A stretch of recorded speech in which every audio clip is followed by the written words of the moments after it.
spreading through the land, praying for the courage to stand. Standing, standing, standing on the promises of Christ, my Savior. Standing, standing, I'm standing on the promises of God.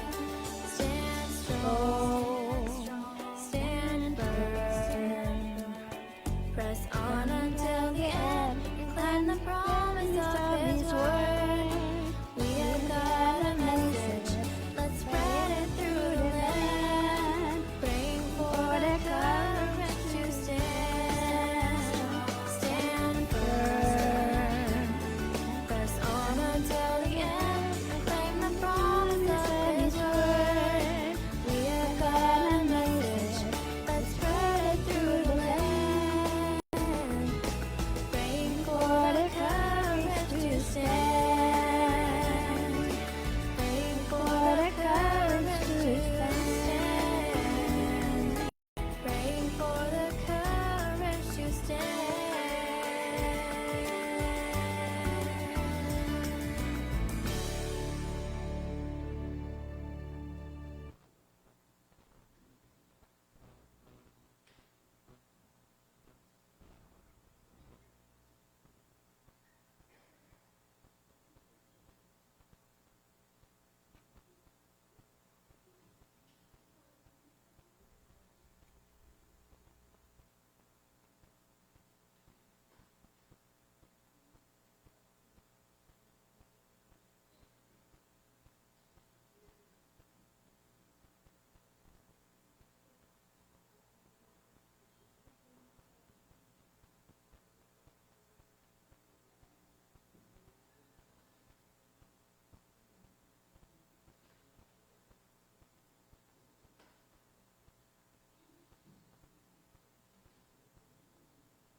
Hello.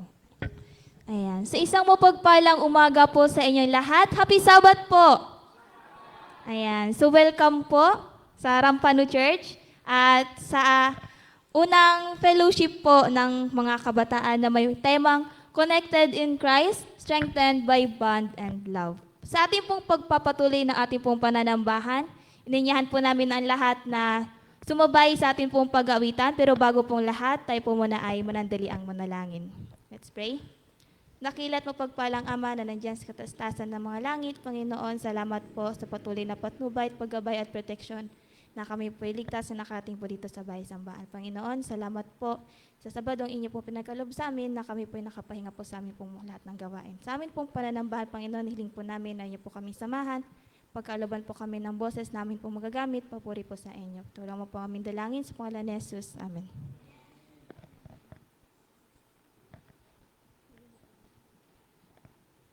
Para po sa ating unang kanta, awitin po natin ang The Lily of the Valley.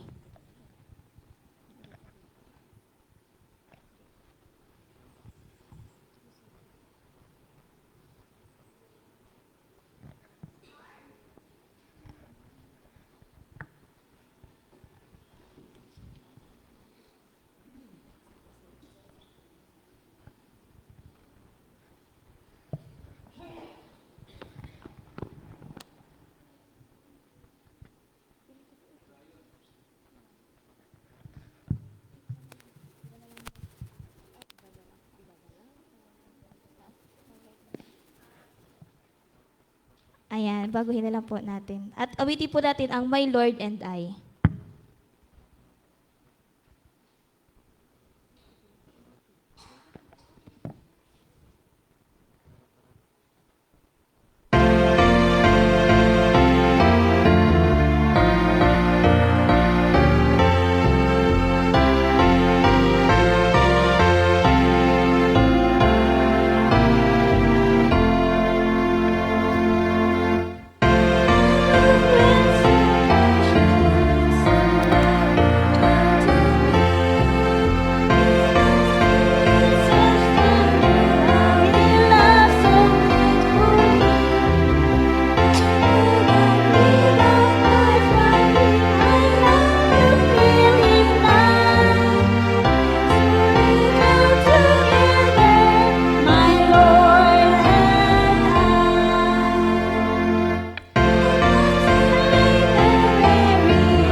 Isunod po natin ang Leaning on the Everlasting Arm.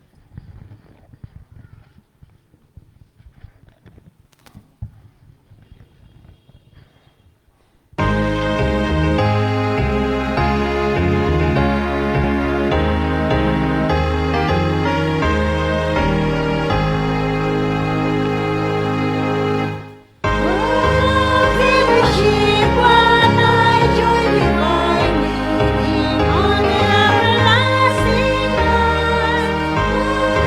Blessedness, what a peace is mine, leaning on the everlasting arms. Leaning, save us from all others.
There's sunshine in my soul today.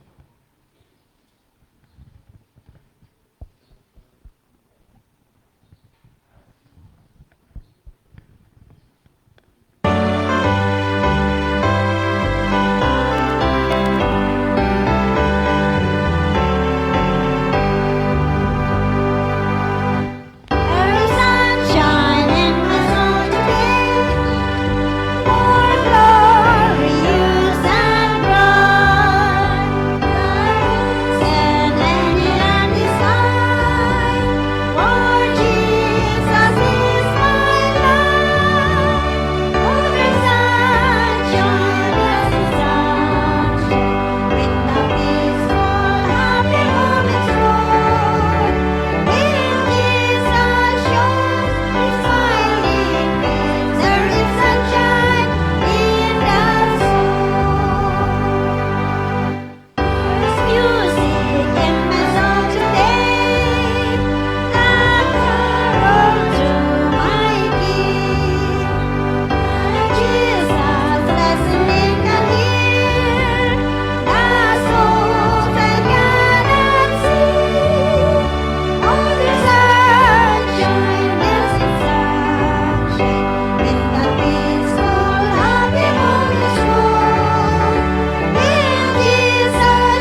that fixed my choice.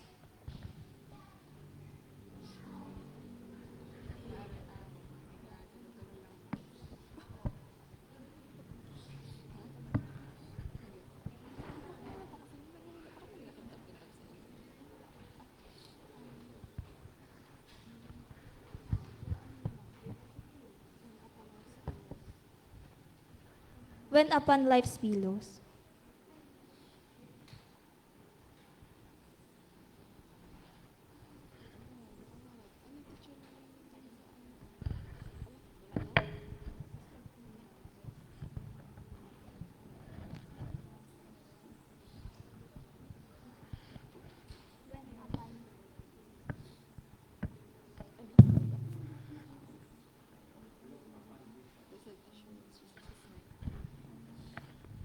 Blessed assurance, Jesus is mine.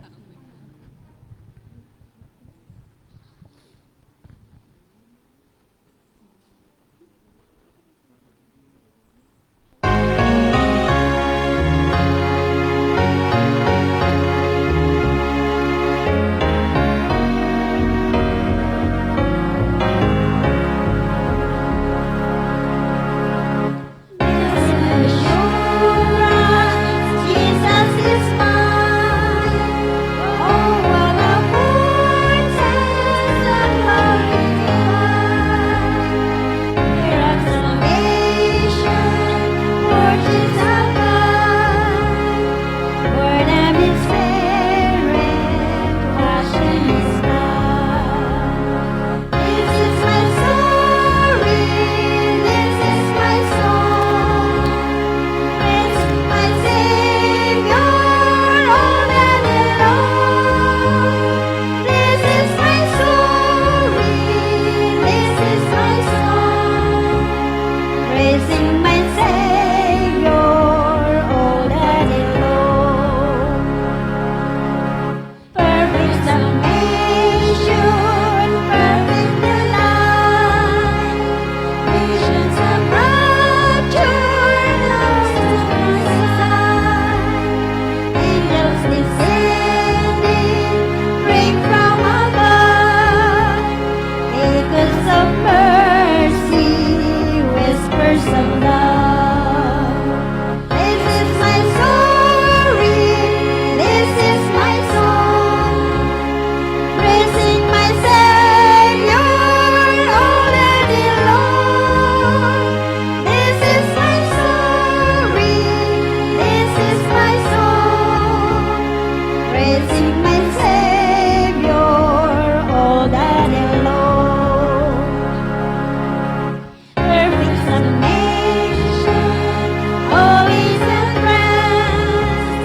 I am my Savior, I'm happy blessed. Watching and waiting, looking above. Filled with His goodness, lost in His love. This is my story, this is my song. Praising my Savior all day long. This is my story, this is my song. Praising my Savior all day long.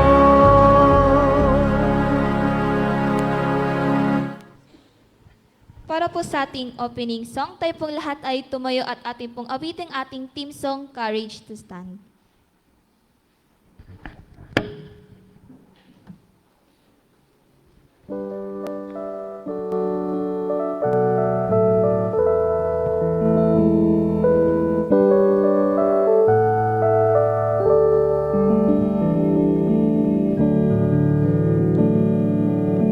We are called to stand for such a time as this.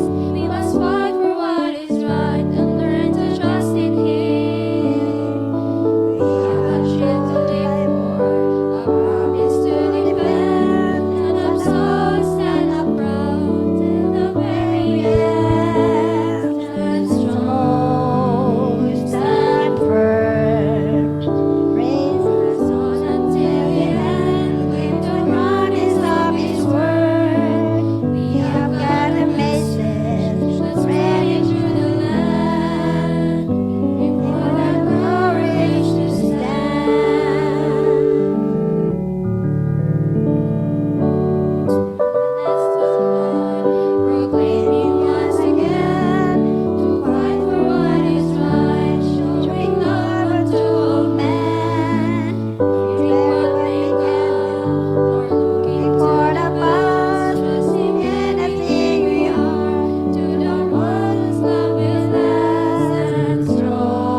Inayayahan ko po ang lahat na tayo po ay lumuhod para sa ating panalangin.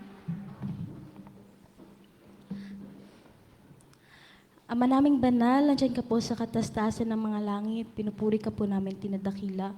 Panginoon, kami po ay humihingi ng kapatawaran sa aming mga pagkukulang pagkakasala, sa isip, salita at sa gawa, aliman tuhaya. Nagpapasalamat po kami, Panginoon, na iningatan niyo po kami buong sanlinggo, sa lahat ng aming ginawa, sa lahat ng aming pinuntahan, Panginoon, sa mga trabaho, sa aming pag-aaral. Nagpapasalamat po kami na inyo po kaming binigyan ulit, Panginoon, ng blessing ng buhay at nakarating po kami ngayong Sabado upang purihin po ang inyong dakilang pangalan. Maraming salamat po, Panginoon, sa mga pagkapalang inyong patuloy na pinagkakaloob at ganoon din sa inyong pagmamahal na patuloy. Dalangin po namin, Panginoon, sa umagang ito, ikaw po nawa ang siyang patuloy na manguna sa bawat isa sa amin, ang inyong pong kalooban, ang palagi naming masunod, at ang inyong banal na Espiritu, ang siyang manahan sa bawat isa sa amin, Panginoon. Sa mga kapatiran po namin na papunta pa lamang po dito sa iglesia, dinadalangin po namin na inyo po silang ingatan sa daanan, makarating po sila dito sa bahay-sambahan upang makasama namin sa paglilingkod. Ganon din po, Panginoon, ang hindi po namin makakasama dahil po sila ay may mga karamdaman, ikaw po nawa ang siyang dumalaw sa kanila, Panginoon, at itouch niyo po sila na inyong healing hands nang sa ganun sa mga susunod na pagsamba ay sila po nawa ay amin ng makasama. Maraming salamat po sa inyong patuloy na pagdinig sa aming mga dalangin. Maraming salamat po sa inyong patuloy na pagmamahal. Ito po ang hiling sa pangalan ni Jesus. Amen.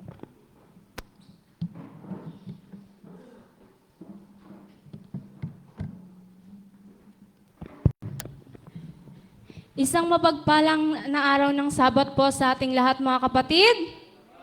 Happy Sabat po. Welcome po tayong lahat po sa pinakaunang youth fellowship po sa taong ito. So, bago na ang tema po natin ay Connected in Christ, Strengthened by the Bond and Love. So, bago po, gusto ko po sanang i-roll call po ang bawat churches po ng bawat iglesia. So, pag na-mention ko po yung inyong iglesia, maaari po bang sabihin po natin ng malakas na amen? Ay, isa pa po, amen? Amen. So, nandito na po ba ang Macedonia Church? Amen. Dito po si, si Roan. Amen. Nandito na po ba ang Irawan Church? Amen. Malakas, marami-rami na sila, mga kapatid. Nandito na po ba ang Kaakbayan Church? Amen. Nandun na din po sila sa likod. So, nandito na rin po ba ang Golden Valley Church? Amen. Isa na lang. Doon siguro sa labas ng aming mga kasama. Nandito na po ba ang Central Siksikan Church? Amen. At last po, nandito na po ba ang Rampano Church? Amen. Purihin po ang ating Panginoon sapagkat tayo po ay pinagkalooban niya ng magandang panahon at pagkakataon na tayo po ay magkakasama-sama sa araw ng Sabat na ito. So, gusto ko pong i-share sa inyo yung objective po ng tema po natin ngayong umaga. Sabi po dito, strengthen the bond within youth to have strong connection through one faith. So, ngayong umaga po, nais ko pong banggitin po ang pagkakasunod-sunod ng programa nating ngayong araw ng Sabat po, sa Sabbath School Program. So, ang nanguna po sa ating pag-aawitan ay pinangunahan po tayo ni Sister Johanna Halcon and Mika Abog. At sinundan po ito ng inyong lingkod, Glenn May Samson po. Opening song na Courage to Stand.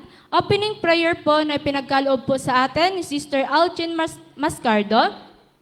At kasunod po yan ang special feature po na papangunahan po sa atin ni Sister Roan Padilla. Special song po ng ipagkakaloob po sa atin ng Rampano Church. Lesson discussion po ng pangungunahan po ng SCP Youth, which is South Central Palawan Youth. And closing song, Courage to Stand, and closing prayer ni Sister Yelom Aspe. Yun po yung pagkasunod-sunod po ng ating Sabbath School Worship ngayong umaga po.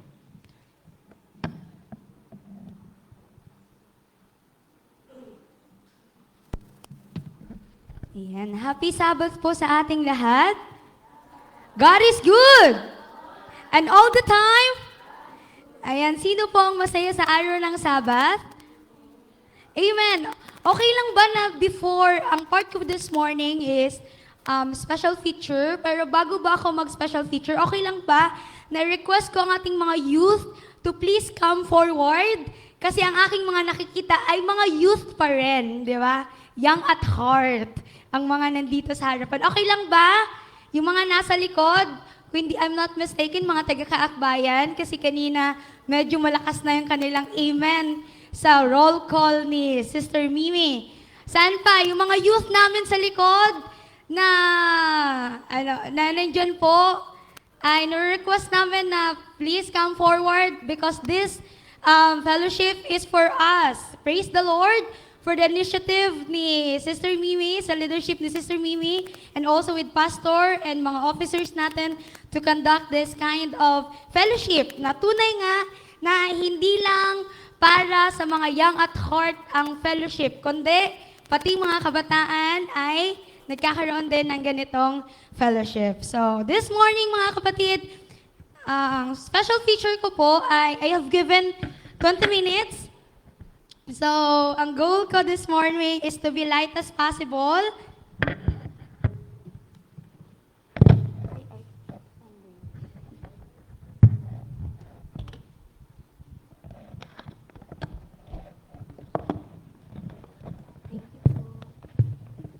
Ayan. To be light as possible kasi ngayon ay entrada ng araw ng Sabat.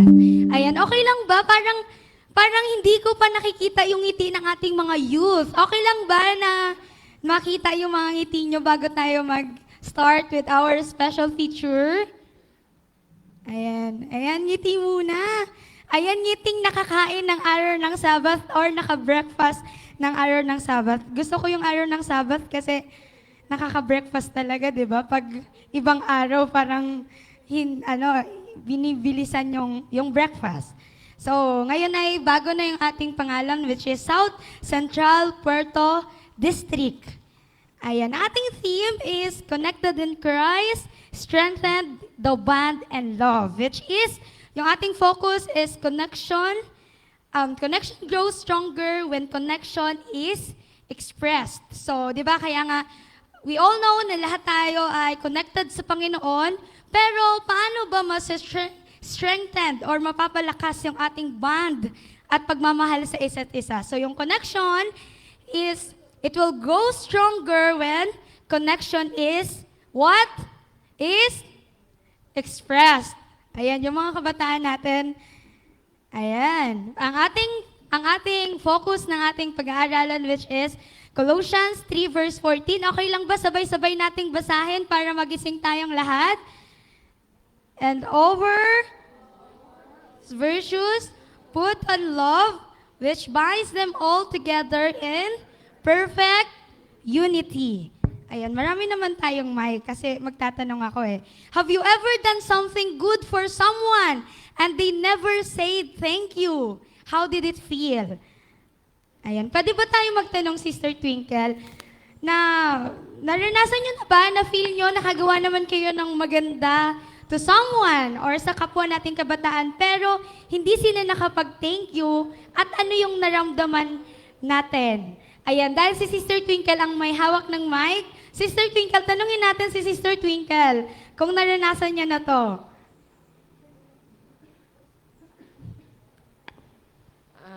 Yes naman. So,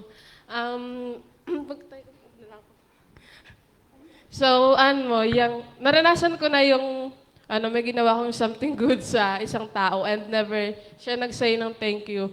Though masakit siya, hindi naman siya masakit Grabe totally. naman yung masakit. Parang lang, yung kunting appreciation lang ba sa effort na binigay mo na sa tao na yun. Oo. Pero never siya nagsalita. Pero kahit ganun yung sinabi niya, okay lang naman kasi malay mo busy siya, meron siyang Kahit Pero sa'yo, di ba, parang ako personally, okay lang na hindi mag-thank you. Pero iba pa rin talaga yung feeling na parang nakakarinig ka ng thank you minsan or ng appreciation minsan.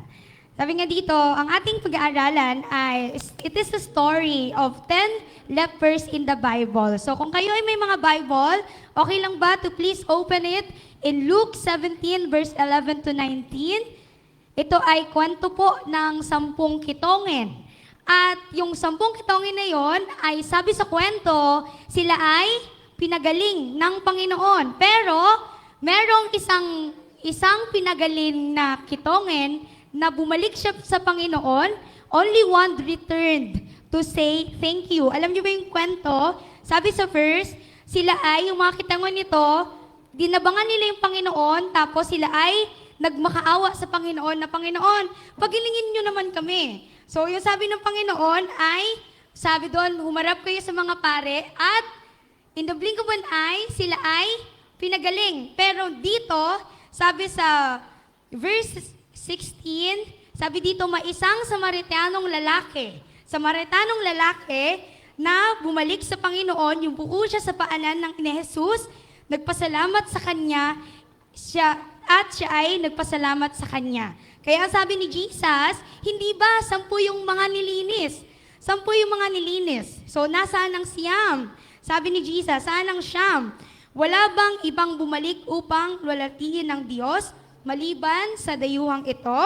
Kaya sabi dito, tumayo ka at tumayo, pinagaling ka ng iyong pananampalataya. So, the 9 received healing, but the one who returned experienced a deeper connection ng sa Panginoon. Ibig sabihin, yung 9 ay physically they were healed, pero itong isa na to ay hindi lang siya pinagaling physically but also spiritually. Sabi dito, gratitude strengthens the bonds.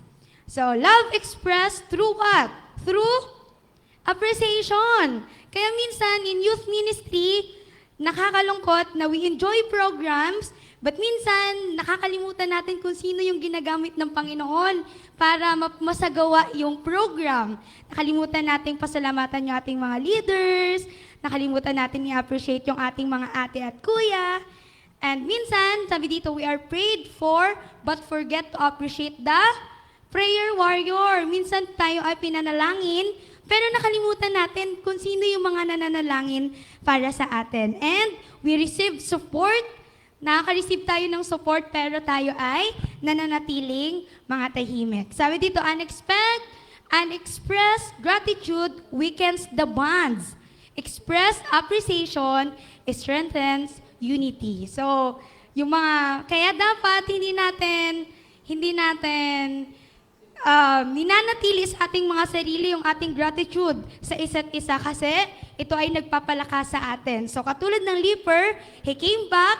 He didn't just receive the blessings, but he valued the blesser. So, hindi lang yung blessings yung kanyang pinasalamatan, pero si Jesus itself, na nagpagaling sa kanya ay pinasalamatan niya. The act of gratitude deepened his relationship with Christ. So, when we express appreciation, we make people feel seen. We all know that. We affirm their value and we strengthen our connection hindi lang sa Panginoon, kundi sa isa't isa. So ngayon, meron tayong interactive activity. I'll give you 10 minutes na ma-accomplish natin siya. Magbibigay ang ating mga ate at kuya sa atin ng yarn, which is yung red yarn, blue yarn, at saka green yarn. Actually, it's not green yarn. Di po. Parang yellow-green siya, pero hindi ko siya napalitan. Yellow-green yung na-provide kong yarn. So lahat po tayo kasama kasi madami yan. Kahit hindi lang po mga kabataan, yung ating bibigyan. Ang red yarn natin, ibibigay natin, isasabit natin sa wrist to someone we want to say thank you. So sa gusto nating pasalamatan. So kahit yung simpleng kahit bahala kayo kung anong klaseng thank you ibibigay nyo sa taong iyon. Pangalawa is blue yarn. Someone you deeply appreciate. So, halimbawa, na-appreciate ko siya. And yung pangatlo naman is green yarn, which is someone from another church you want to connect with and be friends with. So, ibig sabihin, yung yellow yarn natin, ibibigay nyo siya sa hindi nyo ka-church. So, babantayan ng ating mga AY leader yan, kung kanino nyo ibibigay kasi intended talaga yan para sa mga kapatid natin na hindi natin kaiglesia. Ngayon, si Brother Alvin ay magpapatugtog at ibibigay sa atin ni Brother Ivan at ni Twinkle ang mga yarn natin. And in 10 minutes ay ating ikakabit sa gusto nating pagkakabitan. Okay? Thumbs up sa nakakuha. Amen sa nakakuha. Isa pang malakas na amen sa nakagets ng instruction. Amen. Ayan po. Ayan, pwede na po tayong magbigay ng ating mga yarn. So lahat walang exempted. Lahat ay kasama. Ayan, ipakita natin na happy tayo sa araw ng Sabbath ba?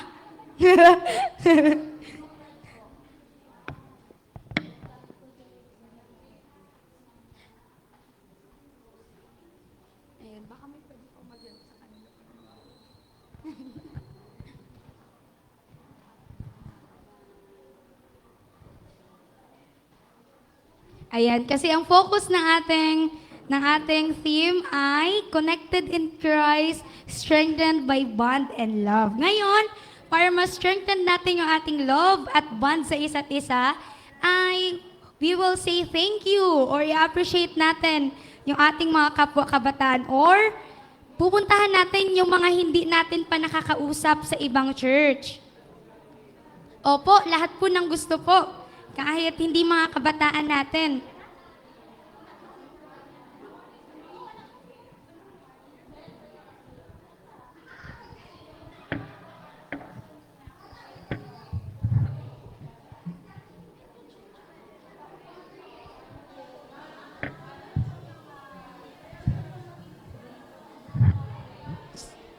Saan si Brother Alvin?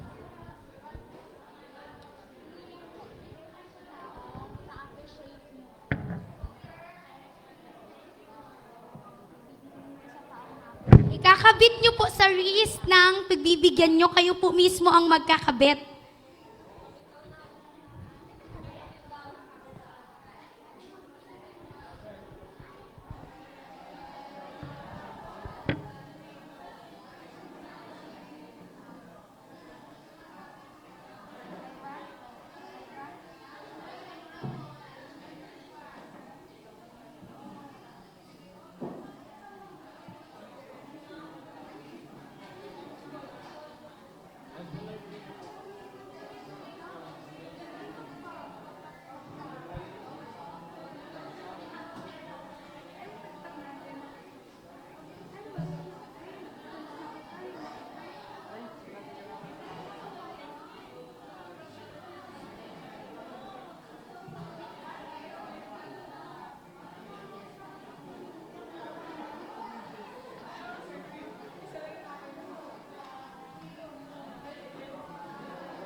makulit ako sa mga okay na nakapagbigay na ng kanilang mga yarns.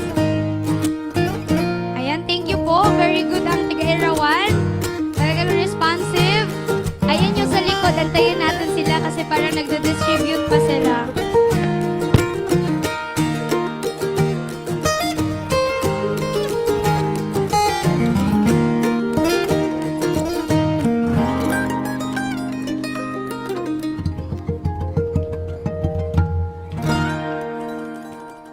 Ayan, kung okay na po, pwede na po tayong umupo lahat, mga kapatid. Ayan yung nasa likod, okay na ba? Ayan, thank you, Sister Johanna. Ayan, thank you for your participation sa ating pong short activity this morning. Sabi dito, being connected in Christ is a blessing, but being strengthened by love, by bond and love is a choice. So meaning mga kapatid ay, ano daw po, we are connected in Christ, but we are strengthened when love is expressed. Ngayon, gusto kong magtanong sa mga nakakuha ng kanilang mga yarn, sa kanilang mga wreaths, kung ano ang kanilang na-feel nung sila ay nakatanggap ng yarn. Ayan, sa likod, tanungin natin si Sister Johanna. I feel appreciated. Kung ano ang kanyang na-feel nung siya ay naka-receive ng yarn. Hello. Ayan. So, natuwa ako kasi most ng yarn ko is kulay green. So, meron po palang gustong makipag-friend sa akin from other church po. Ayun. Ayan. Thank you, Sister Johanna. Dito from Irawan. Nakalimutan ko yung bunso nila, Ate Annalyn. Ayan, yung katabi ni Sister Annalyn. Ano yung feeling na ikaw ay nakatanggap ng yarn? Siyempre po, I felt happy and at the same time, I felt overwhelmed po kasi may tao pala na nakaka-appreciate sa akin po. That's all. Ayan, thank you. Ayan, pwede pa ba ako makarinig sa line na yan? Sister Annalyn, yung dulo. Si Sister... Ayan. Sino ba sa kanila? Ayan, si brother na lang na binibigyan ni Sister Annalyn. Ikaw na.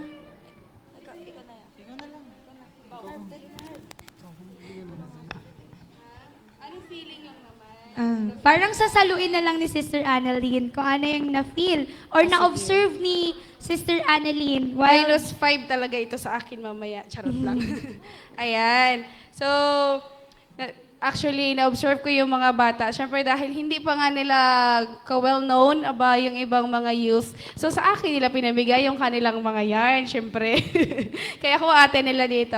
Pero it's so nice na unti-unti, by this kind of activity, well-acquainted ang bawat isa. So, kanila nga sabi, di ba, she's very grateful or happy na someone from other churches wanted to be friend with her. So, sana ganun din ang na-feel ng mga youth namin from Irawan. Tama ba? Gusto niyo rin ba silang maging friends? Opo daw.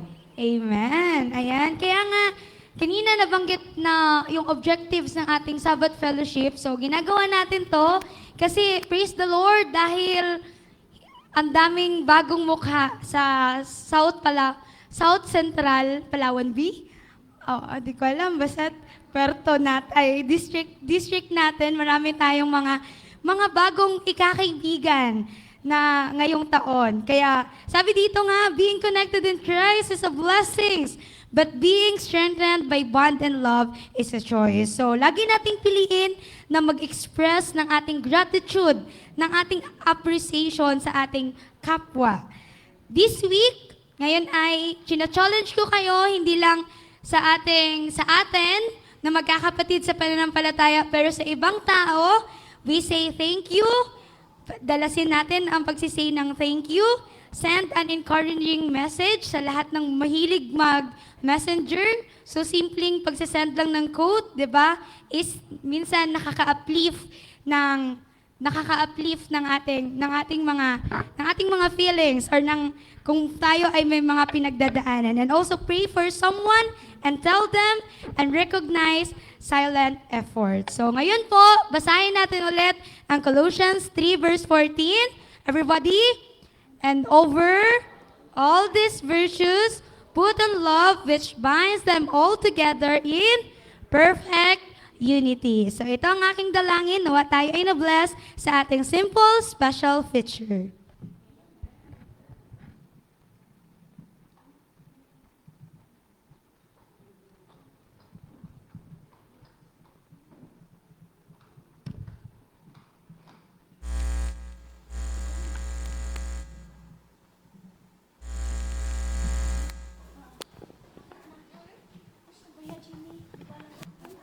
Si Dudong.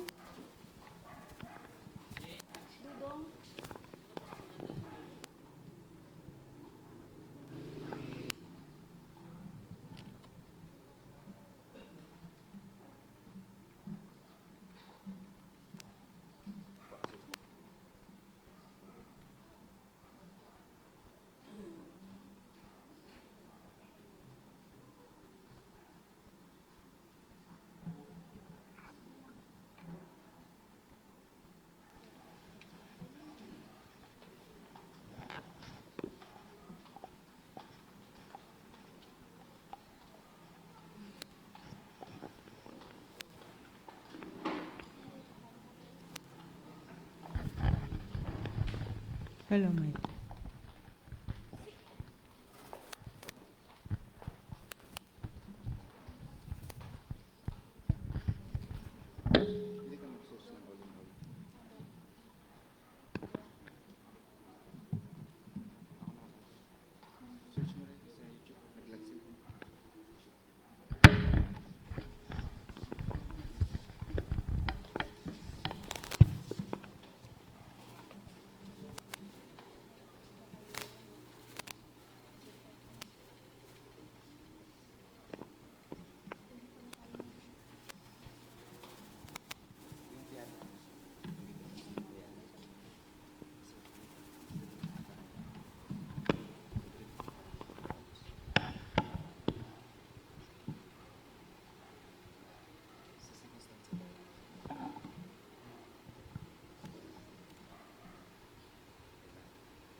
When I am dry, you fill my cup.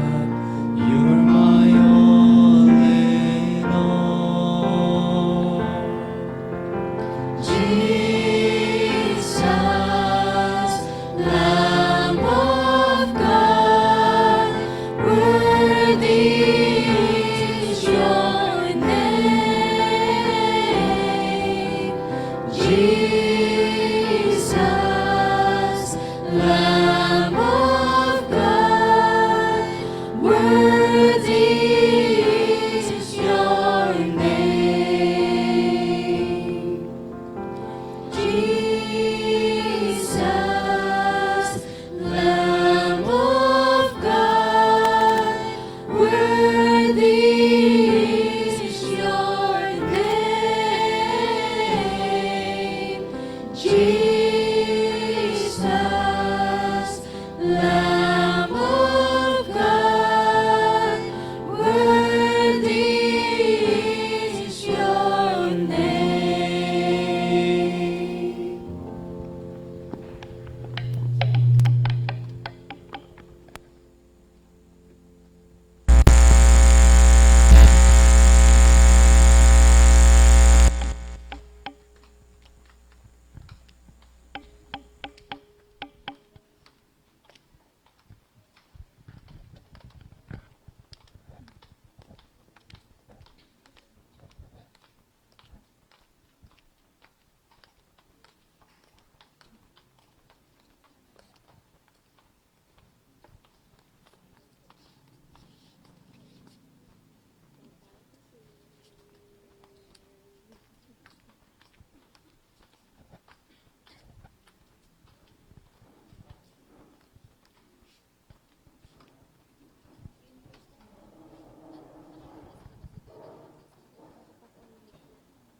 Hello, check mic.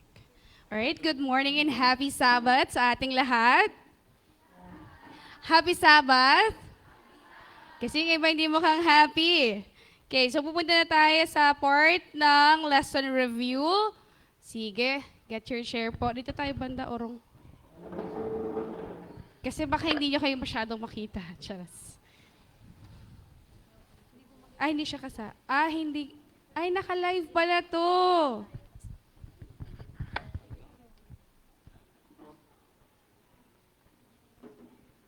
Kami informed.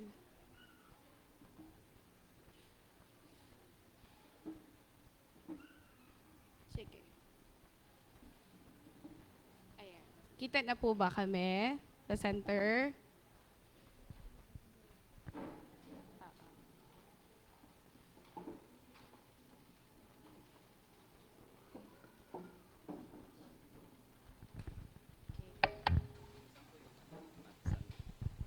Diretso na lang kaya.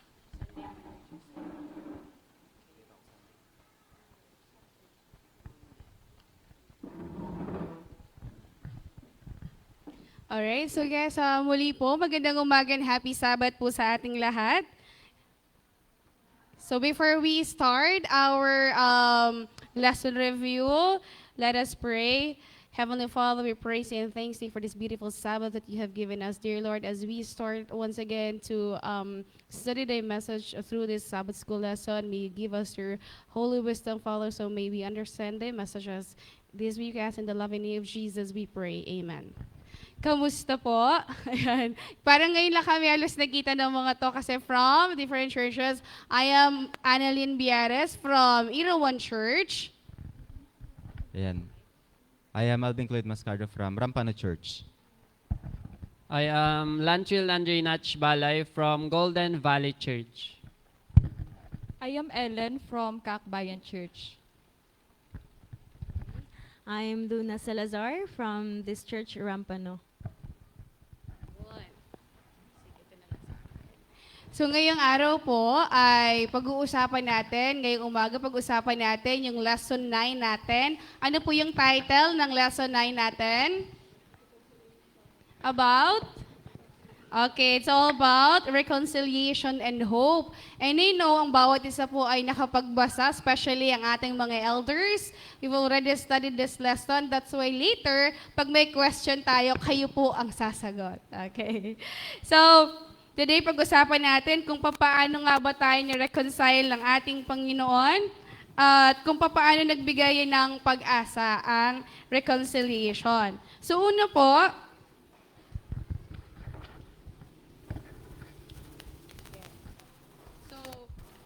this lesson takes us to the very heart of the gospel, na kung papaano ang Panginoon ay talagang nag-offer ng pagmamahal sa atin. At the center of the scriptures stands the cross where alienation becomes reconciliation, guilt becomes righteousness, and despair becomes hope. So, ang atin pong memory text, may nakaka-memorize po ba? Dito po ba sa Rampano ay pinamemorize yung ating key text for the Sabbath School lesson? Meron po? May nakaka-memorize? Huwag pong mahiya. Sige po, sa ating pong mga panelists, sige, anyone who'd like to read our key text po?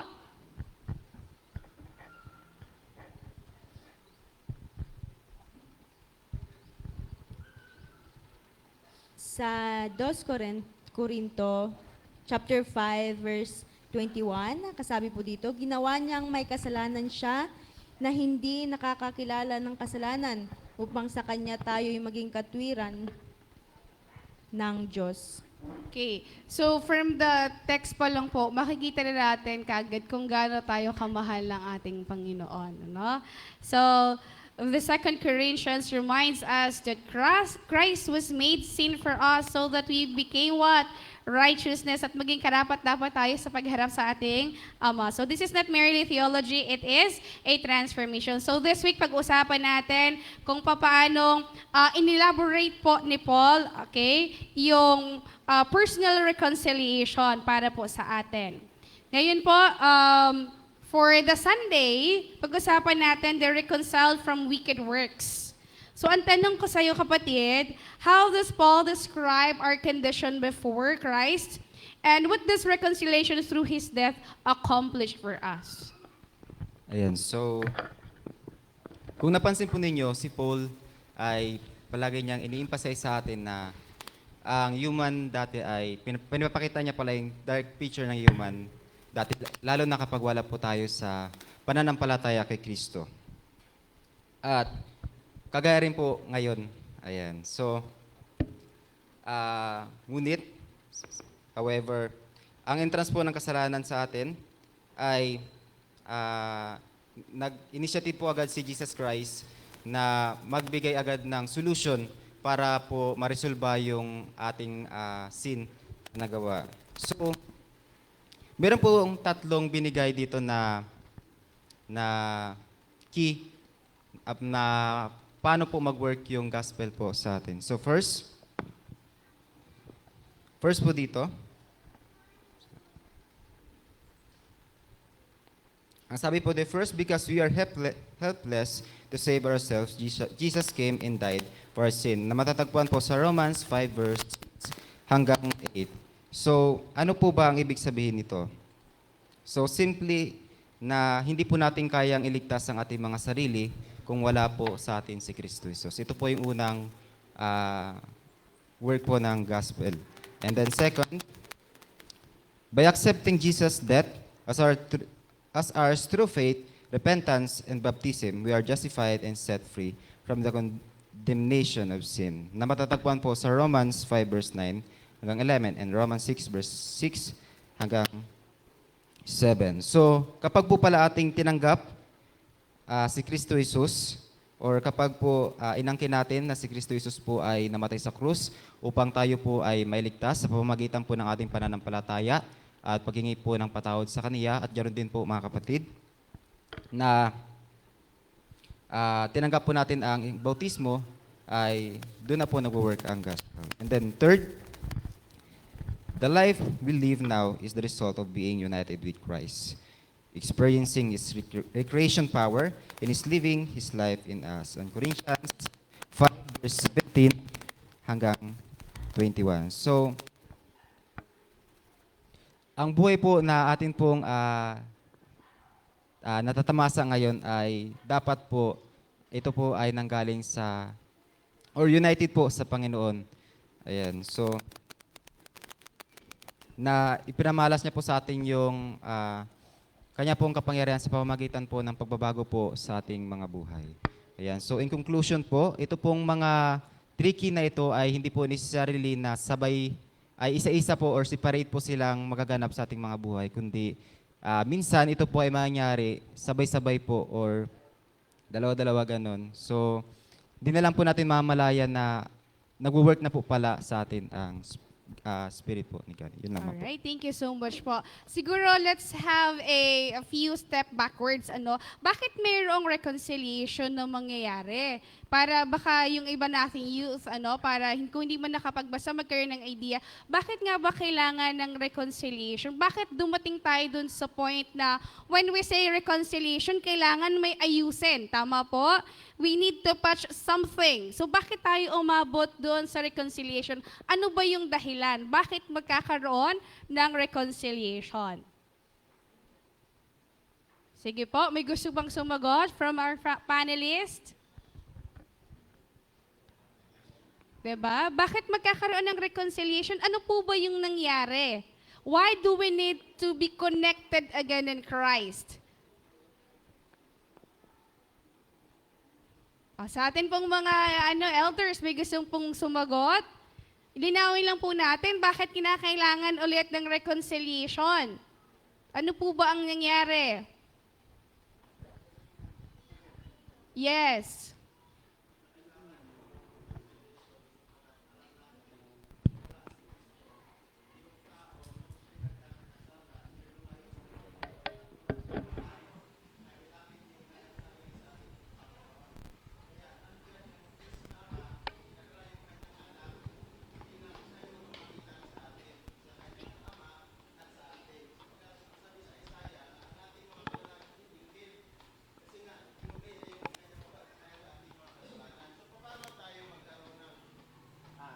Direct nga, binigyan ako ng ice cream So, paano tayo magkakaroon ng direkta yung atin pong conversation kung wala yung namamagitan sa atin sa pamagitan ni Kristo?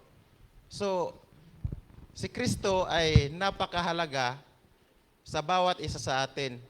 Nga siya ay dumating, inaako niya ayon sa nabasa kanina sa atin pong kitiks, inaako niya ang atin pong mga kasalanan nga siya mismo hindi niya nakilala ang kasalanan sa kanyang sarili. So mapalad tayo. Ngayon, nung si Kristo'y dumating, nagkaroon tayo ng pag-asa. Anong klaseng pag-asa? Kasi nga, parang nakakita tayo ng liwanag mula sa kadiliman. Sapagkat wala na tayong pag-asa bilang tao. So, saan ba patungo yung buhay natin nung tayo ay nagkakasala? Ngayon, kung wala si Kristo, saan tayo? Kadiliman. Ngayon, nung dumating si Kristo, nakita natin yung liwanag na meron tayong pag-asa. Kung tatanggapin natin ang kamatayan ni Kristo, meron tayong pagkakaisa at meron tayong pagtanggap ni Kristo sa magitan ng atin pong pananampalataya at doon lang tayo magkaroon ng kaligtasan. Amen. So ayan, thank you so much for the input. So balikan ulit natin, bakit kinakailangan ng reconciliation?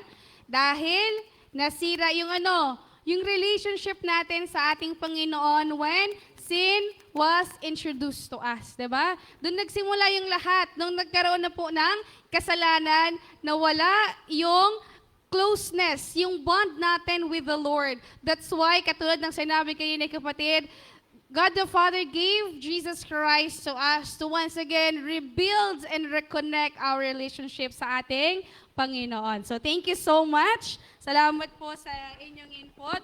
Now let us move on sa Monday, yung if you continue in the faith. Now, my question is, what does it mean? Ano pong ibig sabihin to be grounded and steadfast sa ating pananampalataya?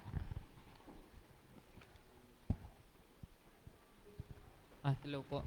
Hello po, magandang umaga po sa ating lahat. And ang title po ng lesson sa Monday is If You Continue in Faith. Sa Tagalog, kung ikay magpatuloy na maniwala sa Kanya. So ang grounded o steadfast ay madali lang naman siyang malaman kung ano yung meaning niya if we look in the dictionary. But in the Word of God or in the context na kung paano tayong maniniwala sa Diyos o context sa Bible, being grounded means to have a firm foundation in Christ and His Word. Meaning, hindi tayo madaling matinag sa ating mga sa ating paniniwala o sa ating belief sa ating Diyos. Steadfast naman ay meaning your faith is immovable. Immovable meaning hindi siya madali or hindi talaga siya nawawala or hindi siya nagagalaw. Not shifted by a false teachings or human's philosophy. So si Pablo ay nireject niya ang idea na, di ba sa ating buhay tayo, salvation is once saved, always saved rather. So nireject ni Pablo ang idea na dahil naligtas na tayo ni Jesus, tayo ay wala nang intindihin, tayo ay ligtas na. So sapat na ang bagay na yon na tayo ay naligtas. Salvation is relational and must be maintained truly. Sinasabi ni Pablo na kailangan pa din natin siyang i-maintain, kailangan natin siyang i-renew sa pamamagitan ng tatlong bagay. Una ay daily surrender. Tayo ay humingi ng patawad or sumuko tayo sa Diyos sa araw-araw. Tayo ay manalangin, ibigay natin ang buong bagay sa Kanya sa araw-araw. So, hindi lang sapat na naniwala ka sa Kanya, dapat naniniwala ka. Magkaiba ang naniwala sa naniniwala. Yung pangalawang bagay is a continuous process siya na paniniwala. Hindi lang sapat na ikay naniniwala. Pangalawa, continual trust in Christ. Patuloy na pagtitiwala sa ating Diyos. Pangatlo ay obedience rooted in love. So, hindi ka lang sumusunod dahil natatakot ka na baka mangyari sa iyo to, natatakot kasi nakalagay siya, kasi kailangan mo siyang sundin kasi nakalagay lang siya. Sinusunod mo siya dahil bukal sa puso mo or open ka na sundin siya dahil sa pagmamahal mo kay Jesucristo. Hindi sapat lang na lagot ako pag hindi ko to sinunod. Ito yung mangyayari sa akin. But do it na mahal mo kung ano yung ginagawa mo. So in conclusion po, ang sinasabi ni Pablo na hindi sapat na ang ating pananampalataya ay sinasabi lang natin or may sa atin na okay na ako sa buhay ko, ligtas na ako dahil naniwala ako sa Diyos o tinanggap ko ang Diyos sa aking buhay. Sinasabi ni Pablo na ang ating paniniwala ay kailangan nating i-renew sa araw-araw dahil hindi lang sapat na naniwala ka or dineclare mo sa sarili mo na naniwala ka. Mahalaga na i-renew mo siya araw-araw and sabihin mo sa sarili mo na naniniwala ka. It's a continuous process. Ayun lang po. Amen. Thank you so much. Sa atin pong mga kabataan, have you heard this na mayroon kasi yung mga different sects na sinasabi nila, once saved, always saved. Narinig niyo na po ba yon? Sa ating mga kabataan, narinig niyo na ba? Parang tulog pa yung mga kabataan natin. Youth, mga kabataan, narinig niyo na ba na sinabi, or one time in your life, I've encountered na sabihan ka, you know what? You're already saved. Ano sabi niyo sa inyo? Kayo po ba? Nasabihan na kayo nun? Opo. Yeah. Konting dagdag lang When I was in college, I have this professor. Sabi niya, you know what, Miss Biares? The Lord is so gracious that He gave His only begotten Son and saved. Alam mo yung nila sa atin na you're already saved. Na once saved, always saved. Yung ganun yung kanilang doctrine. Kaya sinasabihan niya ako dati na, you know what, God is so gracious that He gave His only begotten Son to save you. And you don't need to keep the 10 Commandments of following the Sabbath will save you. Talagang, so, if you knew how to defend your faith, you can answer, pero with humbleness pa din.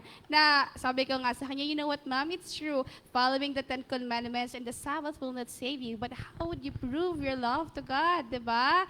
So let us, maintain our faith sa ating Panginoon. Let's continue our faith because the Lord had already saved us. Now our counterpart is to what? To keep it by continually obeying our God. Siyempre, hindi lang, sabi nga kanina ni Brother Rancher kanina, hindi lang susunod ka kasi natatakot ka. But it is our fruit of love sa ating Panginoon. So maraming salamat po. Now let's proceed sa next lesson natin, which is yung Tuesday, God's eternal plan. So, how does Paul's suffering fit into God's eternal plan of salvation? Kasi hindi rin basta-basta ang pinagdaanan ni Paul.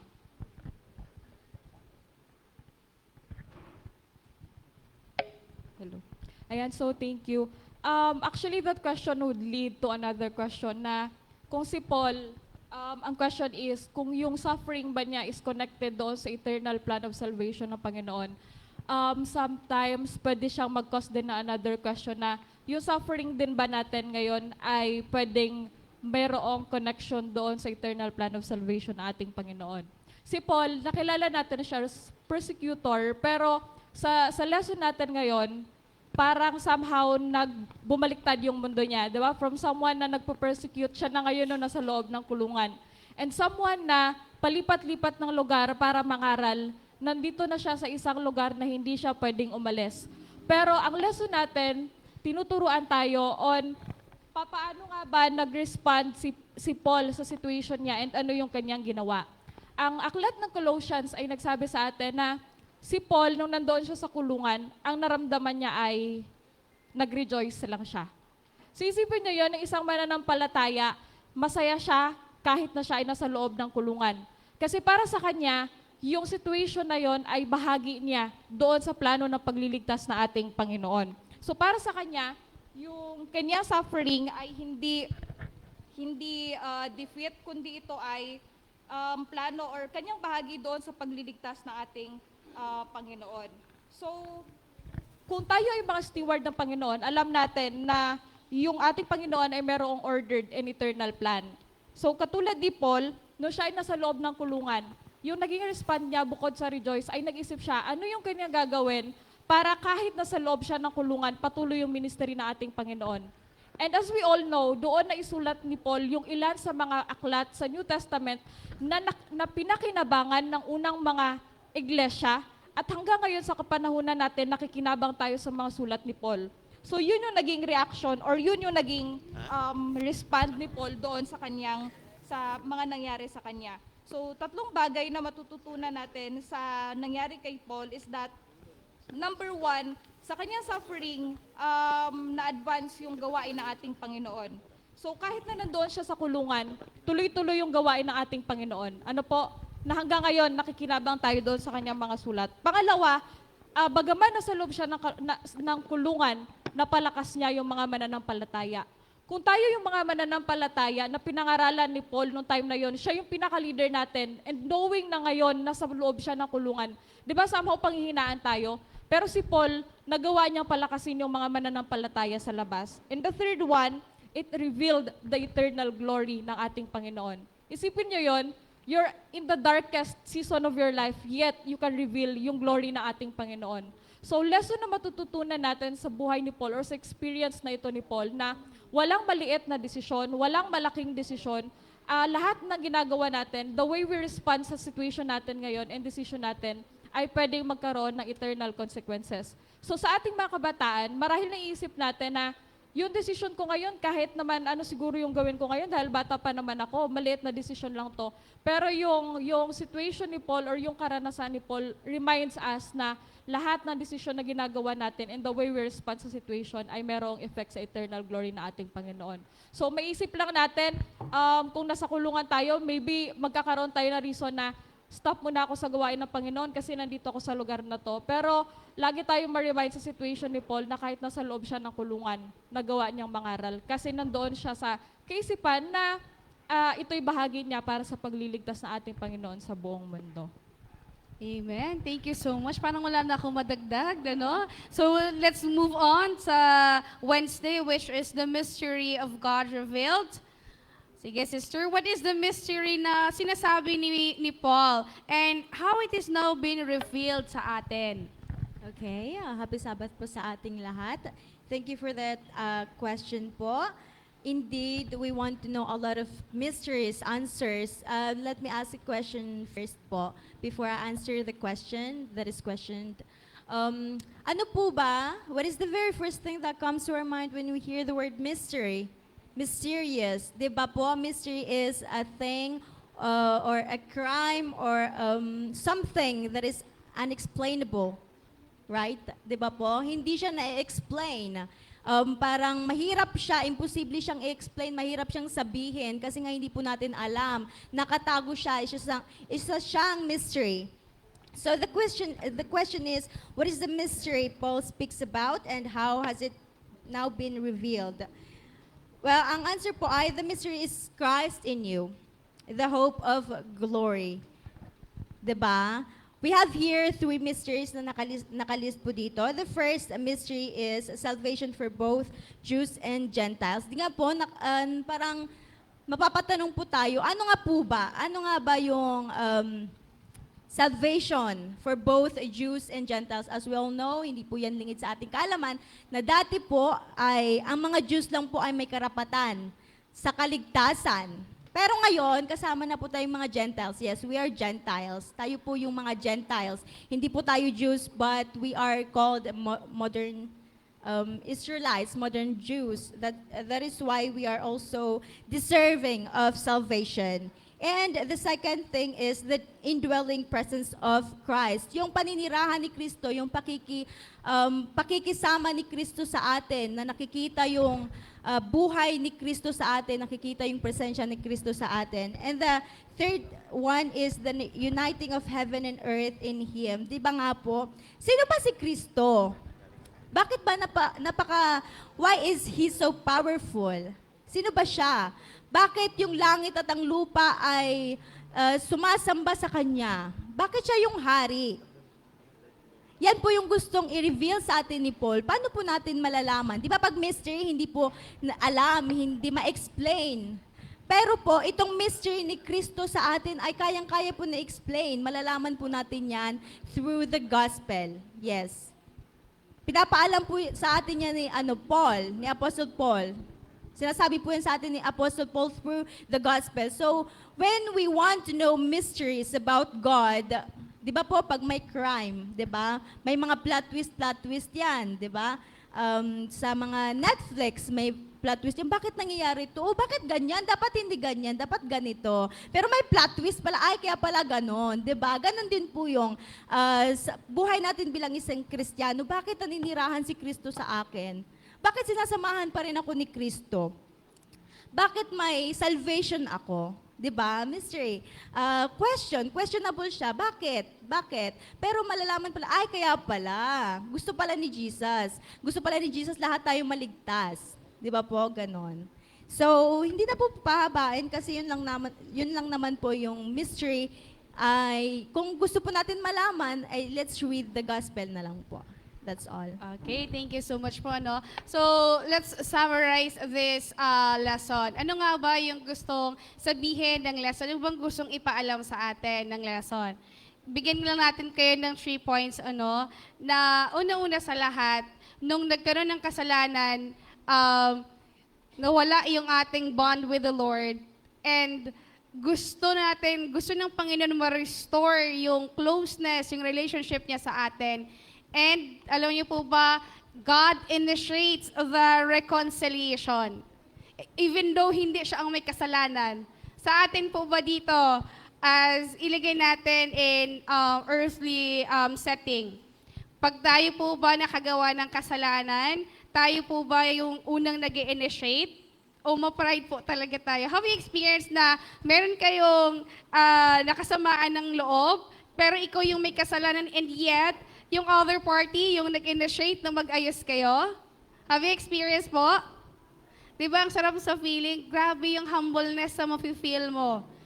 So, yun po yung pinakita ng Panginoon sa atin. Na siya po yung nag-initiate ng reconciliation through what? Through giving Jesus Christ. God takes the first step in restoring broken relationship through Jesus Christ. So He offered forgiveness po sa atin and reconciliation to humanity. And again, salvation, hindi po natin ito ma-earned. It is a greatest gift na ibibigay sa atin ng ating Panginoon. The second one is reconciliation restores relationship. Kaya nga po, rebuilding the relationship that was lost, we need to be connected again sa ating Panginoon. So we have vertical and horizontal relationship. Ayusin natin yung ating relationship with the Lord. And with that, kapag meron tayong vertical relationship na ayusin natin yon, then madali lang sa atin ayusin yung ating horizontal relationship. Horizontal in a way na ayusin natin yung ating relationship with our family, with our friends, with our coworkers, with our brethren. Nandun yung humbleness sa atin. As a Seventh-day Adventist, ito dapat yung pinakatatak natin. Na humble. Nandoon yung kababaang loob sa atin. Even though hindi tayo yung nauna, diba? Pero kasi minsan, dahil because of pride, meron tayong mga instances na hindi ako yung nauna, bahala siya, siya ang mag-sorry sa akin. Kasalanan niya yun. Okay? So, by rebuilding our relationship with the Lord, we can easily have a horizontal relationship or rebuild yung relationship natin with our brethren. And last one po ay gusto sabihin sa atin ng lesson na to, reconciliation brings hope for the future because Christ's sacrifice, we have hope, hindi lang po ngayon, kundi sa mga susunod pa na panahon. So may gusto pa po bang dumagdag? May gusto pa po ba kayong i-add sa ating lesson? Meron pa po. Sa ating mga elders, do we still have time? May gusto pa pong mag-add? Reconciliation and hope? Yes po.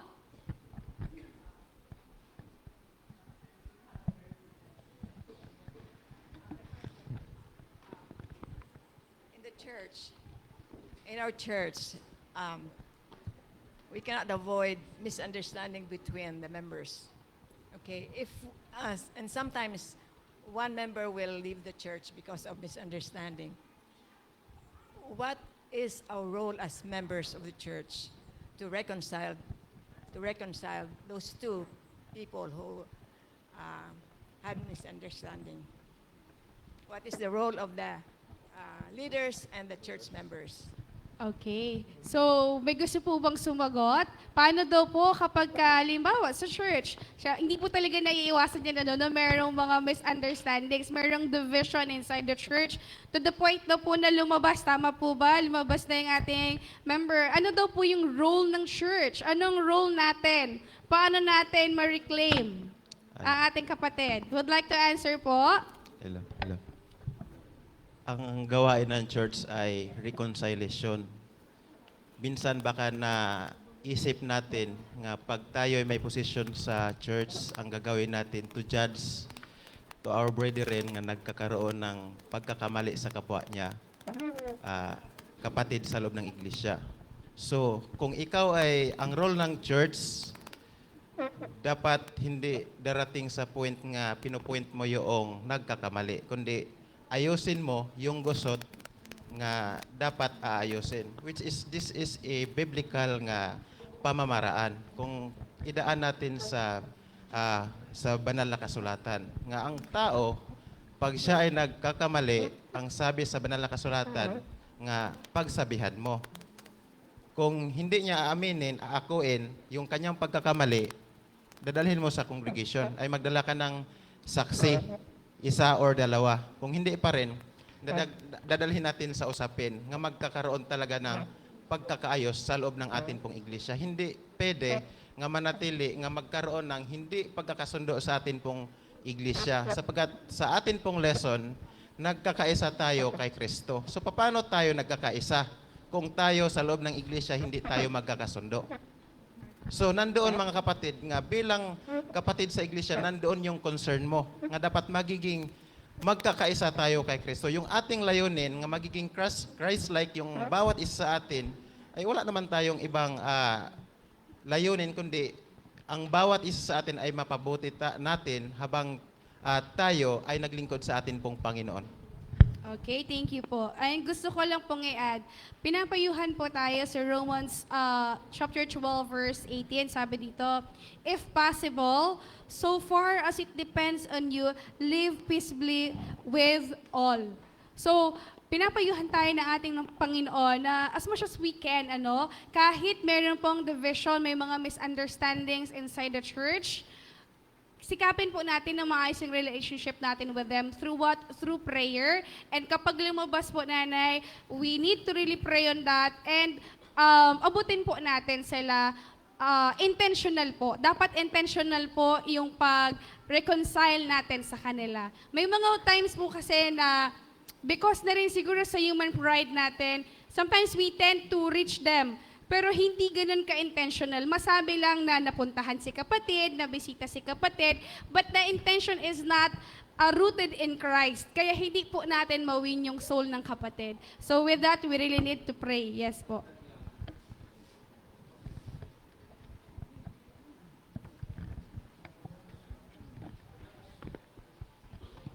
Dagdag po dun sa tanong, sagot dun sa tanong ni ma'am. Kasi ang tao po ay may kanya-kanya tayong kahinaan. Halimbawa, ako, o sino man sa atin, ako 50 anyos sa pananampalataya. Tayo ba'y kaya pang masaktan ng ating kapatid, mga kabataan, ikaw 50 years na ako, o 40, 30.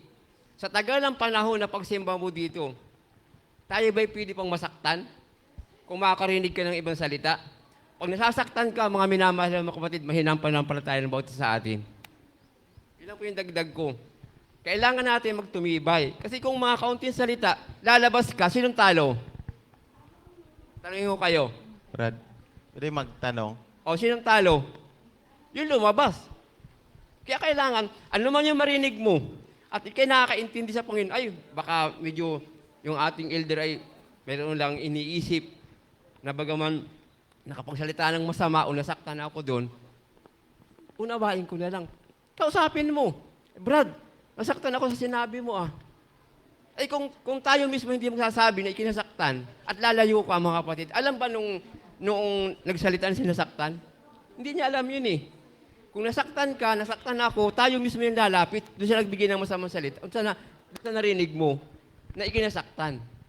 Ang una pa nga, kung tayo magandamhan ng palataya mga minamahal mga kapatid, ano man yung marinig mo at nasa Panginoon ka, kaya mong tanggapin lahat yun. Ang Panginoon, tinanggap lahat eh. Yung mga masamang salita, lahat tinanggap niya. Tayo pa kayang tao na dapat natin tanggapin, i-accept din natin. Kung halimbawa talagang yung narinig mo tama para sa akin o para sa ating lahat, baguhin natin. Para hindi na tayo makarinig ng mga ganung bagay. Amen po. So meron pa po dagdag yung ating panelists. We have 5 minutes left.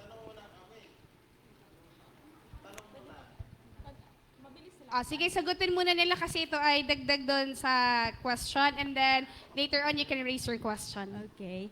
Thank you for the very beautiful question po. And indeed, yes, tayo po as a Christian, okay lang po talaga, hindi po okay na nakakarinig po tayo or nakakarinig po tayo ng mga masasamang salita or masasakit na salita sa ating brethren, sa ating kapatid. And as a person, as a Christian po talaga, kailangan po talaga natin mapagkumbaba. And also, alam po naman natin si Kristo na pag may sisitahin po siya, sinisita niya.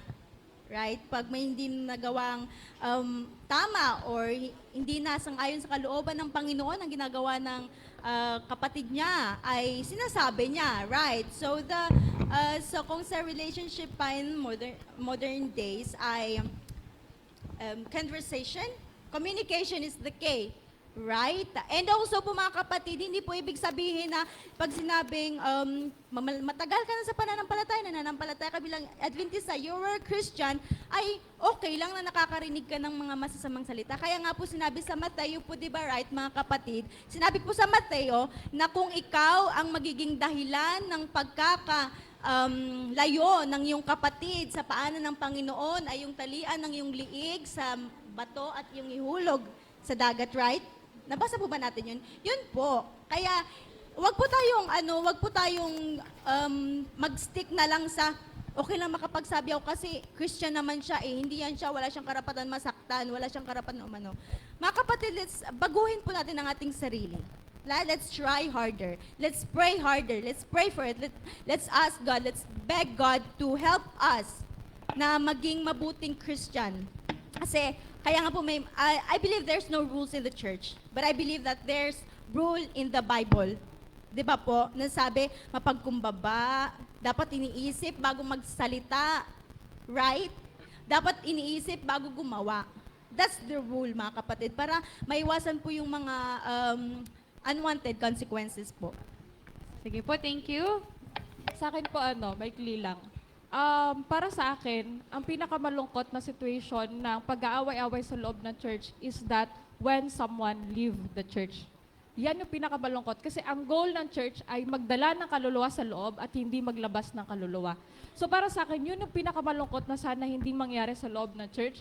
Pero mga kapatid, to be honest, hindi maiwasan yung pagkaminsan masasaktan pa din tayo.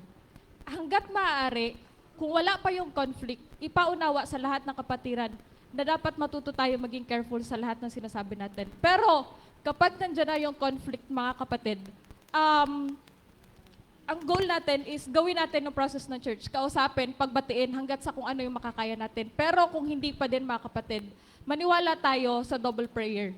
Ipanalangin natin kasi we believe na not unless gumawa yung banal na spirito, hindi magagawang humingi ng patawad ng isang tao at hindi niya rin kayang magpatawad ng isa kung wala yung banal na spirito. So para sa akin, mga kapatid, wag natin i-close yung idea na dahil mataas yung antas natin ng pananampalataya, hindi na tayo masasaktan. Kasi ang reality sa loob ng church, mga kapatid, when it comes to faith, iba-iba yung antas natin at iba-iba yung pagkaunawa natin ng mga bagay. Kung nakasakit tayo, humingi tayo ng patawad. Kung nasaktan tayo, matuto rin tayo magpatawad. Pero kung hindi natin ma-fully na maayos yung conflict sa loob ng church, mga kapatid, ipagpaubaya natin sa banal na spirito para siya yung gumawa sa atin pong mga kapatiran. Sige po. Okay. Kasi nakatanong ka na kanina, siya muna. Sige. Ilan na lang po? 2 minutes? Pwede pa, mang-last ako sige. Dalihan lang natin. Baka linawin natin yung interpretation natin sa lesson. Kasi magkalituhan tayo dyan tungkol po sa pag-iintindi. Ang sabi ng Matthew, kung ikaw ang dahilan na mawawalay ang isang kapatid, ay mabuti pang magtali ka ng gilingan sa liig, di ba? Kuhan ka sa dagat. O, ganun yun. Pero, the same din sa sinasabi ng Panginoon sa 1 Peter chapter 1 and 10 to 11. Ang sabi doon, pag ikaw ay manampalataya at lumakad ka sa maliwanag na daan, walang dahilan na ikaw ay matisod or maghinanakit. Diyan natin makikita ang panampalataya. Dito naman sa Matthew na sinasabi, ikaw ang dahilan, i-aplika riyan doon sa mga taong hindi pa nakakamit ang katotohanan. Tama? Kasi pananagutan natin yun. Yung mga manampalataya na natitisod, ibig sabihin doon, ay hindi pa sila lumalakad sa liwanag. Yan ang pagkakaintindi sa sinasabi ni Pedro. So, hope na ating maintindihan yan, mga kapatid. Ang manampalatayang tunay, hindi yan basta-basta matisod. Tama yung sabi ni Brother John. Yung mga ating namang obligasyon na pwede tayong sisingilin sa mga tao na hindi pa nakatanggap ng katotohanan, kaangkop yan sa sinasabi ng Matthew. Pinapaliwanag ni Jesus Christ yan, kapatid. Okay. Amen. Yes po. Okay, mga kapatid. Tandaan natin na sa lupang ito, ang hindi pagkakasundo ay umiiral ito buong sanglibutan. Even in this church, hindi exempted ang iglesia. Nariyan talaga yan, mga kapatid. Yan nga ang dahilan kung bakit ang ating Panginoon Hesus ay gumawa ng isang bagay na hindi siya may sala at ginawang may sala ang kanyang sarili upang ipagkasundo ang sanglibutan na nadungisan ng kasalanan. Kaya, now, dito tayo sa ating iglesia, mga kapatid. So, dahil ang ating Panginoon ang good example, ang ating iglesia ay may pamamalakad at may pamantayan, may mga batas na ito'y nagiging gabay upang maingatang malinis ang ating iglesia. So dito mga kapatid, ay hindi rin pari-pariho ang level ng spiritual na pagkatanggap ng mga kapatid. Kaya doon sa ating mga nangunguna at doon sa mga membro, mga kapatid, kailangan dito yung matured, dapat matured tayo. So kung nananatili tayo na hindi tayo nagiging matured sa ating pananampalataya, yan talaga ang pinakamadaling masaktan. Aminin man natin at sa hindi. Nasaktan nga yung malakas yung mga mahina pa kaya. Ngunit kailangan din nating mag-iingat, mga kapatid, upang hindi tayo magiging dahilan sa sa mangloob. Kasi kung tayo rin ang magiging dahilan, mga kapatid, malaki din yan ang problema. Kasi kung tayo man, kahit wala tayong kasalanan, kung nandyan sa atin ang magandang spiritual ng ating Panginoon, tayo ang unang lumapit upang magiging walang question sa atin, mga kapatid, dahil tayo ang unang pumunta sa Kanya kahit tayo pa ay walang kasalanan. Amen. And also to wrap it up, I know you still have a lot of questions, but later maybe you can ask Pastor for that, for any clarifications. To wrap it up, mga kapatid, basta maayos ang ating vertical relationship sa ating Panginoon, I don't think so magkakaproblema tayo horizontally. Pag maayos ang relasyon mo sa Panginoon, magiging maayos ang iyong relasyon with other people. Sige, may last word po.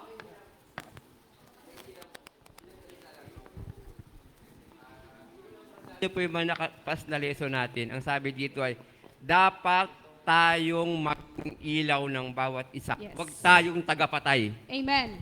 Sige po. Di talaga siya paawat. Sige, Sa akin, tanong, kasi ito'y kaso ito ni Apostol Pablo at kay Silas.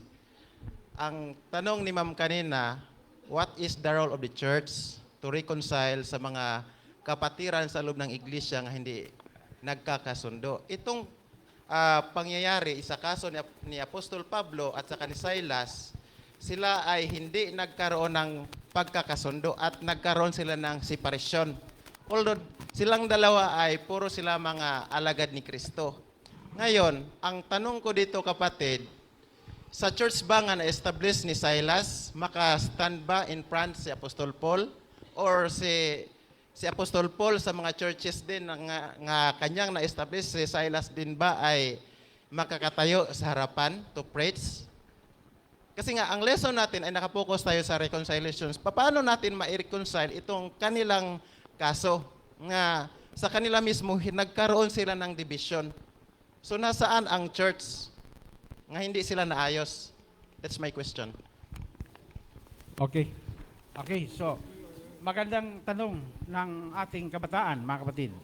So, ngunit, sa kapanahon ni Apostol Pablo, ni Bernabe, ni Silas, sa kanila, mga kapatid, mayroon ding hindi pagkakasundo. Realidad yan. Kasi tayo, tao, narito ang kasalanan. Subalit, napakaganda ang plano ng Diyos. Kaya itong kaligtasan plano ng Diyos ito, hindi plano ng sinuman. Kaya ang plano ng Diyos is mystery, inihayag dito si Kristo upang maunawaan natin at makilala natin ang katotohanan. So ito na ngayon. Ang ating iglesia, mga kapatid, ay mayroon po itong pamantayan.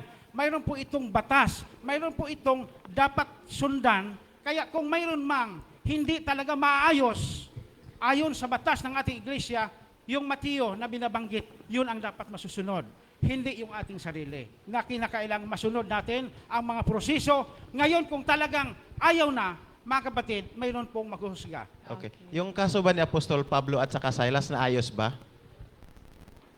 Sa tingin mo, kapatid, naayos kaya yung kanilang problem? Yan yung, In your opinion? Yan yung tanong ko. Kasi nga, nagkaroon sila ng separation Pero ikaw, sa paligay mo po, Nagkaroon sila ng based sa ibang mga kanilang churches. experience, based sa kanilang ginawa, So, sa preaching nila, sa tingin mo hindi sila nagkaayos? Kaya nga, so pangit pakinggan nga kahit siguro sa atin, sa panahon na natin, ay makatayo tayo ng iglesia, pero sa iglesia na atin pong iniiwanan ay meron pa tayong hindi naayos ng mga problema. So ito yung nangyari nila ni Apostol Pablo. Although masabi natin ito'y pagpapala, yung kanilang separation, pero sa kanilang dalawang mga kapatid, hindi sila siguro nagkaroon ng reconciliation sa kanilang mga sarili. Oh, yung focus ng ating lesson, ayusin natin kasi nga ito yung focus natin nga magkaroon tayo ng reconciliation. So paano nagkaroon sila ni Apostol Pablo at saka Silas ng reconciliation? Sige, let's just clarify it. Meron po bang binanggit sa Bible, sa Spirit of Prophecy, na sila ay hindi nagkaayos? Meron din po bang citation na sila ay nagkaayos? Wala din. So we don't know. Sila na lang po yan nakakaano sa kanilang sarili. And God knows it, ano? And as a Christian, I believe mayroong reconciliation. Kasi kung walang reconciliation sa kanilang mga puso, I don't think so na magiging fruitful yung kanilang preaching ng salita ng ating Panginoon. So, yun po. Okay. I hope this is the last one. I think the main reason for the division of the church is pride. Yeah, pride po. Apo. It's really pride. Apo. Because if we are humble, we humble ourselves, we won't have division in the church. Yes po. Yun po talagang itinuturo sa atin sa lesson na to. Ang alisin yung pride because ang Panginoon, because of the sin, okay, na nagawa natin, to conclude it, nagkaroon po tayo ng separation sa ating Panginoon because of the sin that we committed.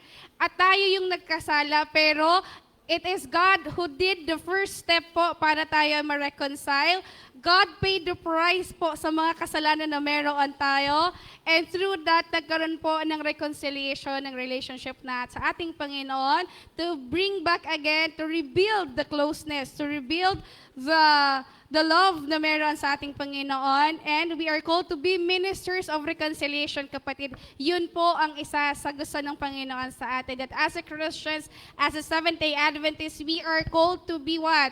To serve and to be ministers of reconciliation. Because the cross does not symbolize just forgiveness, ano? It's about restoration and hope for eternity. So, let's make it personal, mga kapatid, at this very moment. Kung meron man pong kailangan ng reconciliation, if there's someone na kailangan po nating patawarin, someone po na kailangan natin mag-seek peace with, and if we need to accept God's forgiveness, ngayon po yun. Ngayon po yung araw na kailangan nating ayusin yung ating relationship sa ating Panginoon, ayusin ang ating relationship sa ating kapwa. And let us all be the ministers of reconciliation. Magandang umaga and happy Sabbath sa ating lahat.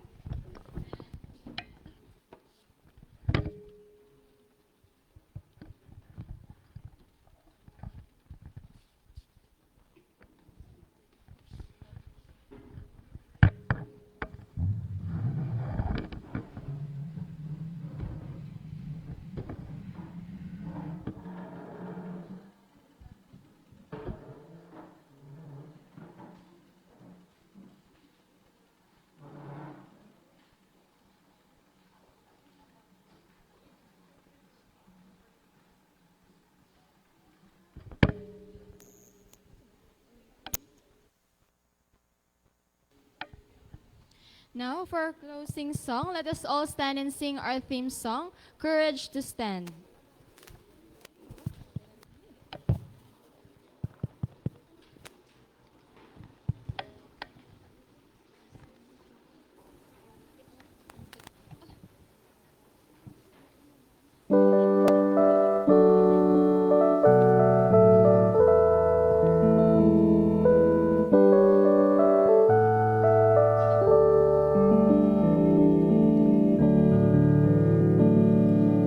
We are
Let's bow our heads in prayer. Aming banal na sumasalangit ka, pinupuri at dinakila ka po namin sa umagang ito. Nagpapasalamat po kami sa mga mensaheng aming narinig. Dalangin po namin nawa ang katotohanan po ang aming narinig ay aming isa puso't isip na at nawa ito ay magbunga ng kabutihan sa amin sa araw-araw. Dalangin po nawa namin na ang inyong presensya ay patuloy naming madama sa mga susunod pang parts ng aming program. Patawarin po sana kami kung saan kami nagkulang at nagkasala sa isip, salita at sigawa. Ito lamang pong aming samot dalangin sa pangalan ng Jesus aming tagapagligtas. Amen.